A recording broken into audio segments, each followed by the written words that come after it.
thank you for being here today for our monthly Community Overdose Action Team media briefing. I think it's really important that as we move forward with this process that we keep our community informed regarding the progress we are making in response to this opioid crisis that's affecting this community, this state, and this country. As we have shared with you on numerous occasions, the Community Overdose Action Team is Montgomery County's collective impact approach to responding to the opioid crisis in our community. And I think it's really important that we understand and make it very clear what collective impact means. That means that we have a unified strategy, we have a coordinated approach, and there are currently over 100 organizations throughout Montgomery County that are actively involved in this process. Over 100 organizations within Montgomery County actively participating in the Community Overdose Action Team. It is collective in its nature, it is collaborative, we are unified, and we are moving forward in a coordinated fashion. But we always want to look at the data. We always want to start with the data. If I can get this to go. Well, push it down. Okay. Next one. Next one. Okay, well. Okay, so I wasn't ready and I can't use the keyboard. Okay. Let's go. It was working. It was working. I didn't do it. Did the computer lock up? I don't know. Let me check something. There you go. Let me get out of your way. No worries. Sorry, guys. Just wait for it.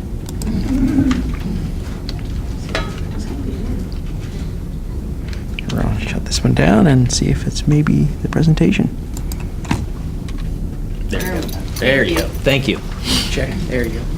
And it should run through for you. Okay. I don't know if I want to touch it. Okay. So, Public Health, in collaboration with the Coroner's Office, Montgomery County's Coroner's Office, publishes the recent or the most up-to-date data on unintentional drug overdose deaths. We post that information every Friday on our website as well as the Coroner's website. So, as of last Friday, we are at 499 unintentional drug overdose deaths within Montgomery County. And tomorrow, we will have those numbers updated on our website again, and they will be on the Coroner's website. So we've made a commitment to our community to keep our entire community informed of how this issue continues to affect our county.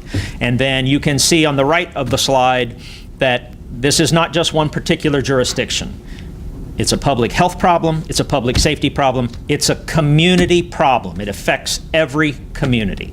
And we remain committed to continually updating these data every Friday on our webpage. As you are aware, the COAT is a unified strategy. There are multiple focus areas where we are directing our resources as a county. So we are investing in controlling illegal supply on the street, enhancing our prevention efforts, expanding our capacity for harm reduction, and by harm reduction I mean expanding the distribution of naloxone as well as expanding our syringe services programs. We're trying to reduce overprescribing of prescription opioids, and we are enhancing our capacity for both treatment and recovery services. And that brings us then into the next step of today's briefing. We want to provide you an update on some information on recovery housing and what that looks like for Montgomery County. So our Executive Director of ADAMUS, Helen Jones-Kelly, will kind of walk us through an overview of recovery housing and what that means. And then we have some recovery housing residents here today that are going to be providing their perspective. So with that, I will turn it over to Helen Jones-Kelly. Thanks, Jeff. And thank you all for being here today. We appreciate your time.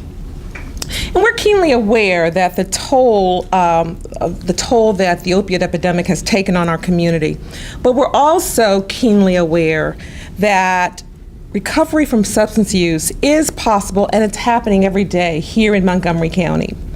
The Community Overdose Action Team, as Jeff has shared with you, is engaged on many fronts so that we can ensure that treatment is available for all of those who want help. Recovery housing is also available to those who have a strong desire to live independently and to live drug-free, so that they have the ability to develop the skills that allow them to have positive living within the community. Montgomery County Alcohol, Drug Addiction, and Mental Health Services offers a recovery-oriented system of care. And we have 7 affiliated recovery houses in 9 locations throughout this community. All are level 2 recovery houses, which means that they're monitored by a case manager and they have a screening process and supportive services. So that's not a group home, it is recovery housing with the treatment and aftercare supports that are necessary. Our housing has bed capacity for 30 women and 25 men. Anyone over the age of 18 who's been diagnosed with a substance use disorder and who's demonstrated the commitment through treatment to maintaining a recovery-oriented lifestyle is eligible to live in one of these treatment and recovery home settings. A safe place to recover is vitally important. And shortly, Adamus, in partnership with Miami Valley Hospital, will offer Promise to Hope, which is a 16-bed recovery housing program for opioid-addicted moms and their children. When the Adamus board asked me to do this, they said I'd be helping a lot of people, so I was really pleased to accept the invitation. But then she said the entire Montgomery County would be watching me. So pardon me if I'm a little nervous. My name is Corey Guevara. I am 33 years old. I am from Lima, Ohio. I've been in the Dayton area since August 25th of last year.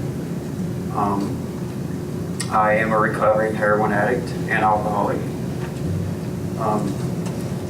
I came to Dayton to find sobriety, and what I found was recovery. I went through a 9-month treatment program at the Salvation Army around South Patterson. I completed that, and I wanted to continue growing as a man, so I decided to join the Joshua Recovery Houses. It's a wonderful, wonderful program. We have 4 houses around the Dayton area, and we're actually opening one in Troy, Ohio right now.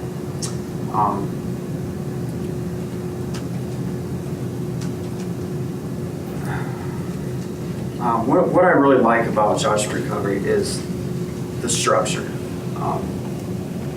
Everything we do, every single day of the week, we have something to do.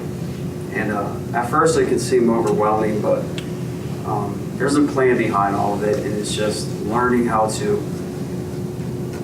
deal with life on life terms in a positive way, and how to be outstanding members of the society and helping others in the process. There's a good balance. We have an outstanding balance. It is a spiritual, faith-based program, but we also we're involved in 12-step groups. We work full-time. We start building relationships with not only our family and our friends, but with the entire community as well, and that's huge. And we also have a lot of accountability. And the guys in my house, I can go to them about anything, and they're all family members to me. They would literally do anything to help me, and it's huge. It's absolutely huge, and I do the same thing. I'm a house steward with Joshua Recovery. I look after one of their houses about 5 minutes from here, actually. I also do transportation. I'm like a personal free Uber driver. I enjoy it though. It's all service work to me, and it's just my way of giving back what was so freely given to me. And all it took was a little bit of surrender, God, and a fabulous community of people. I know this epidemic is troublesome, to say the least, but there's hope. There is so much hope. And like you were saying, there's so many different programs out there that are just begging for people just to come and accept the help, and it's possible. I've seen guys come into Joshua Recovery Ministries with nothing, and I swear to you, nothing but the clothes on their back. And they leave with custody of their kids. Wow. And that's just the reality of it. If we just surrender and accept what's being handed to us. And it's amazing things. And I want all you people to know that your efforts are much appreciated. And to not lose hope. You know? If I could help one person, man or woman, find what I found today, then this is all worth it. And that's all I have. I'm gonna pass it on to Andrew. Thanks, guys. Hi, my name's Andrew Ledford. I don't know how I'm going to be able to follow that up. I'm 34 years old. I'm also in the Joshua Ministries. I have 6 months clean. It's been a long, hard road, but people didn't give up on me. And going into treatment is just a start. It gave me a good foundation. It gave me a good head start. But then going into a place like Joshua Ministries, number one, they've allowed me to build this personal relationship with God. That without Him, none of this stuff is possible. But I have people around me, just like Corey just said, that are, we're like a brotherhood there. We would do anything for each other. I have people around me that when I'm holding something in, they can tell that there's something wrong. So I have people that's holding me accountable. Since I've been at Joshua Ministries, not only do I have the opportunity to serve in the community. We do a free breakfast Saturday mornings at Fort McKinley. But I also got a full-time job at Fort McKinley. And I'm very blessed today. Without Joshua Ministries, I would not be here right now. I think it's vital that, number one, if I don't believe that I'm powerless over this disease and admit to that step one, then none of this, it doesn't matter anyways. But as soon as I took that first step, and I believe that if an individual goes into a treatment center, I would say longer than 30 days. I stayed for 4 months at mine. But, give their all into the treatment center. Leave with a certificate. Go into a transitional living. If you put that God transitional living and a 12-step program, all those things combined, I believe, I know that I can stay clean. That's right. And I see a lot of guys out here that are just, it's great. I'm so blessed. As nervous as I am, to be up here, I would never think in a million years I would be doing something like this. But that's all I got.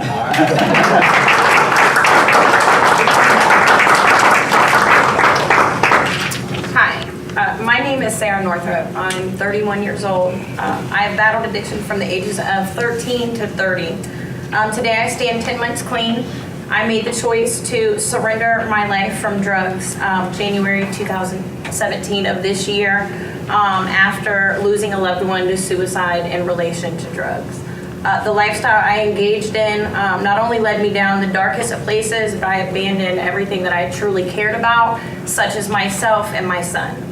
Prior to my surrender, I became divorced. I lost legal custody of my son. I served a prison sentence and was in and out of jails. I was homeless, penniless, hopeless, a walking, truly lifeless shell in active addiction. I had no sense of pride or self-worth. My confidence was non-existent. I continued to mask the pain with drugs. I was recovered not once, but twice with Narcan. I have became before you today as a glimpse of hope that just maybe you could see the power and importance of the recovery process. The Adamus Board has funded many homes here in the Miami Valley, allowing others and myself to have the opportunity to regain themselves and self-worth. I currently live at the Lighthouse Project ran by Melanie in Leland Woods, located in this Dayton area. The Lighthouse Project has recently opened male and female faith-based homes, as well as on the verge of expanding to reach out to those of us who truly want to get back to productive lives in the real world. Recovery housing isn't just about catering to the addict, but making a once broken man or woman, son and daughter, fathers and mothers dig within themselves, soul search into dreams and goals back into reality. This isn't an overnight process. I myself battled with depression, nightmares, swarmed in grief by not only the loss of my partner, but those who've lost their lives to drug overdose in this Dayton and Miami Valley area. I not only went through a 6-month lockdown rehab, but upon release, I chose to commit to living arrangements with the Lighthouse Project. Day one of my release, I made the effort into the first day into the journey of the rest of my life. This is possible with the support from the Adamus Board and networking with recovery houses. When I arrived at this location, I was greeted with support and the ability to be rested and assured with peer support and guidance to work out legal obligations due to past mistakes that I made while in active addiction. While here, I have spoken out to the EMT first responders and firefighter crews, allowing them the opportunity to see the positive outcome in the saving of my life through Narcan. I work 12 steps through NA and AA. I also work alongside Ryan Fraley, going into rehabs in the greater Dayton area, speaking to those who are still fighting the battle of addiction currently. I was granted the opportunity to be employed at the same home that has given me my life back. Without homes such as these, I may have never been able to have a place to become grounded and centered, to sit still long enough to make out clearly the right path and direction I wanted to follow. I will continue to give back and tell my experiences, not just for me, but to show that no matter the depth in which we've created hollow grounds for ourselves, we rise above and carry a stronger, with more meaningful power than ever before message of hope. I just ask that you be open-minded in considering the benefits that the cities and schools, our children, and the once broken homes could gain by allowing those like myself the opportunity to become clean and to seek out others who still suffer and are part of the voice needed to break the chain of addiction. Once and for all, to better ourselves and to stand with those who are looking for a new way out. Thank you for allowing me the chance to tell just a small part of who I am and see that I'm no longer who I was. Let me be a brief example of what's to come with support with the Adamus Board and recovery houses such as the Lighthouse Project.